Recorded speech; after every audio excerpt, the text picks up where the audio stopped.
Topic simple pendulum start करने लगे हैं। हमने इससे अपने प्रीवियस टॉपिक में सिंपल हार्मोनिक मोशन को देखा, जिसमें हमने रीस्टोरिंग फोर्स की इन्वॉल्वमेंट देखी और इसके अलावा हुक्स लॉ देखा कि कैसे एक्सेलरेशन डायरेक्टली प्रोपोर्शनल होता है माइनस एक्स के, यानी कि चेंज इन डिस्प्लेसमेंट के।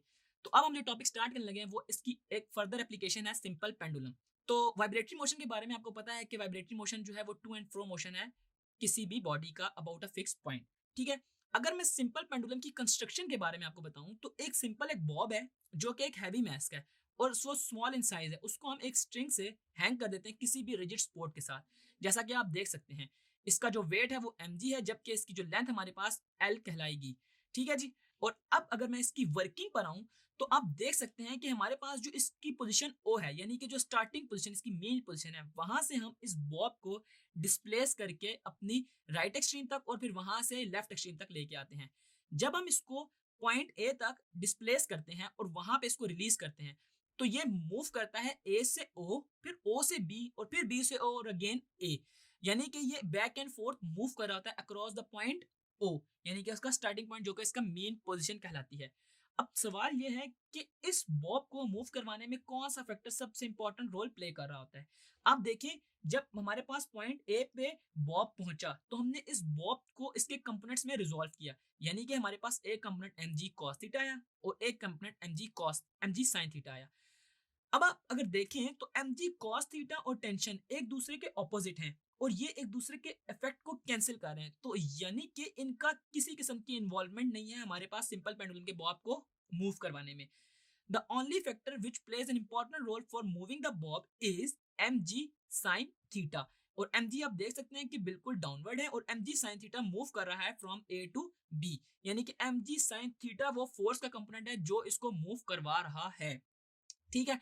अब आपने इसके अलावा जो इसमें चीज याद रखनी है वो time period of the simple pendulum है। आपको पता है ना कि टाइम पीरियड क्या होता है, कि वो जो कंप्लीट वन साइकिल, यानी कि पॉइंट ओ से ए से बी और फिर अगेन वो ओ तक आती है, जो एक कंप्लीट साइकिल करता है, उस दौरान जो टाइम लग रहा होता है वो हमारे पास टाइम पीरियड कहलाता है। अब time period of the mass attached to the spring का फार्मूला आपने लास्ट टॉपिक में देखा, इसमें आप देखिए time period of the simple pendulum, तो वो क्या है, t is equal to 2 pi under root L over G. अब इसमें मेरे पास एल आपको पता ना क्या है, लेंथ ऑफ द स्ट्रिंग, जबकि जी जो हमारे पास ग्रेविटेशनल एक्सेलरेशन है जो कि हमारे पास कांस्टेंट होती है 9.8 मीटर्स पर सेकंड स्क्वायर। ठीक है। अब आपने क्या चीज है, इसके जरिए ना आपको ना सिंपल पेंडुलम और mass attach to the spring के जरिए एसएचएम को डिफाइन करना आ गया। और एसएचएम को हम डिफाइन कैसे करते हैं कि simple harmonic motion occurs when the net force is directly proportional to displacement from the mean position and it is always directed towards the mean position. यानी कि आपको समझ आ गया ना कि वो जो फोर्स है वो डायरेक्टली प्रोपोर्शनल भी है डिस्प्लेसमेंट की और वो मेन पोजीशन को डायरेक्ट भी कर रही है। और अब इसमें क्या चीजें आपको याद रखनी, इंपॉर्टेंट फीचर्स क्या है एसएचएम के, कि जो बॉडी है ना वो हमेशा फिक्स्ड पॉइंट के अक्रॉस ही मूव कर रही होती है, यानी कि वाइब्रेट कर रही होती है, जबकि जो एक्सेलरेशन है वो directed towards the mean position, यानी कि हमने वो जैसे देखा था कि ए जो है हमारे पास directly proportional to minus x है, माइनस क्यू था, वो रिस्टोरिंग फोर्स की वजह से वो ए की पोजीशन के अक्रॉस मूव कर रहा था। The magnitude of the acceleration is always directly proportional to the displacement from mean position, यानी कि acceleration will be zero at mean position while it will be maximum at the extreme position। मैंने बताया था ना कि acceleration हमारे पास extreme position पे maximum होगी और mean position पे क्या होगी, minimum। Its velocity is maximum at the mean position and zero at the extreme positions। ठीक है जी। अब आपने ना कुछ टर्म्स देखनी है जो एसएचएम को एसएचएम से रिलेट करती है, जिसमें आप एसएचएम पढ़ते वक्त आपको इनका पता होना जरूरी है। सबसे पहले है वाइब्रेशन। अगर मैं वाइब्रेशन की बात करूं तो one complete round trip of a vibrating body about it's mean position is called one vibration. यानी कि हमारे पास जो ही एक बॉडी अपना राउंड ट्रिप यानी कि अपना कंप्लीट साइकिल करते हैं, हमारे पास वन वाइब्रेशन कहला रहा होता है। जबकि इसके बाद अगर मैं टाइम पीरियड की बात करूं तो टाइम पीरियड क्या है, हमारे पास उस कंप्लीट साइकिल के दौरान जो टाइम लग रहा होता है वो हमारे पास टाइम पीरियड कहलाता है। इसके अलावा फ्रीक्वेंसी है, फ्रीक्वेंसी को हमेशा हम क्या करते हैं, reciprocal of the time period, या फिर हमारे पास कितने नंबर ऑफ साइकिल पास कर रहे हैं एक सेकंड में, वो हमारे पास फ्रीक्वेंसी कहलाएगी। इसके बाद हमारा जो लास्ट टॉपिक है, यानी कि इसमें जो लास्ट टर्म आपको याद रखनी है वो है एम्पलीट्यूड।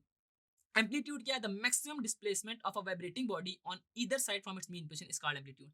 यानी कि जो हमने mass attach to the spring या फिर सिंपल पेंडुलम में देखा, एक पोजीशन थी मेन पोजीशन ओ, उधर से जो इसकी लेफ्ट एक्सट्रीम तक जो पॉइंट ए था, उस दौरान उस वो जो डिस्टेंस है हमारे पास मेन से एक्सट्रीम तक, वो हमारे पास क्या कहलाएगा, एम्पलीट्यूड कहलाएगा।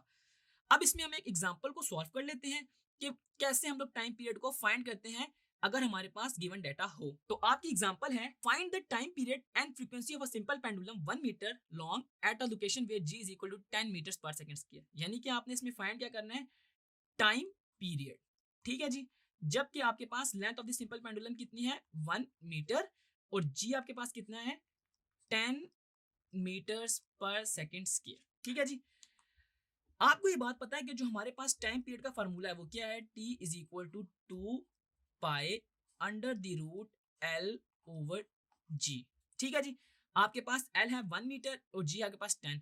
तो आप क्या करेंगे, इसके अंदर इसकी वैल्यूज को पुट कर देंगे 2 इंटू 3.14 और आपके पास लेंथ है मेरे पास 1 और जबकि g की वैल्यू है 10। तो जब आप 1 को 10 से डिवाइड करते हैं तो आपके पास आपको पता है 0.1 आ जाएगा। और जब हम इसको 0.1 का अंडर रूट लेते हैं, हम 3.14 को तो 2 से मल्टीप्लाई करेंगे ना, इसके अलावा जब इसका हम अंडर रूट लेते हैं तो हमारे पास आंसर आता है 0.31 और 0.31 को मैं मल्टीप्लाई करता हूँ 3.14 मल्टीप्लाई 2, तो यूं मेरे पास जो आंसर आता है वो आता है 1.99 सेकेंड। यानी कि हमारे पास जो टाइम पीरियड आया वो 1.99 सेकेंड आया, जिसको मैं अज्यूम कर रहा हूँ कि वो 2 सेकेंड के इक्वल है। ठीक है जी। अब इसमें था find the time period and the frequency, और फ्रीक्वेंसी आपको पता है कि फ्रीक्वेंसी जो होती है वो मेरे पास reciprocal of the time period होती है। ये आपको पता होना चाहिए कि ये जो फार्मूला है ना, आपने फार्मूलाज को ना पेपर में ना हाईलाइट करना है। अब जिस तरह मैंने देखा ना, आपने डाटा ग्रीन पेन से लिखा, तो इसी तरह आप जब डाटा लिख रहे होंगे ना, उसके बाद जब आप फार्मूला चेंज करेंगे तो फार्मूले को आप ना ब्लू मार्कर से या किसी और पेन से लिखेंगे ताकि पता चले कि हम किस फार्मूला में अपने डाटा को पुट इन कर रहे हैं। तो अगर मैं इस फ्रीक्वेंसी के अंदर वैल्यूज पुट करूं यानी कि टाइम पीरियड की, तो 1/2 हमारे पास क्या कहलाएगा 0.5 हर्ट्ज। तो ये हमारे पास फ्रीक्वेंसी और टाइम पीरियड हमने निकाल लिया अगर हमें लेंथ और जी की वैल्यू पता हो। तो इसी न्यूमेरिकल के साथ हमारा ये टॉपिक खत्म होता है। आई होप आपको ये टॉपिक समझ आया होगा। See you in the next video with a new topic. Thank you.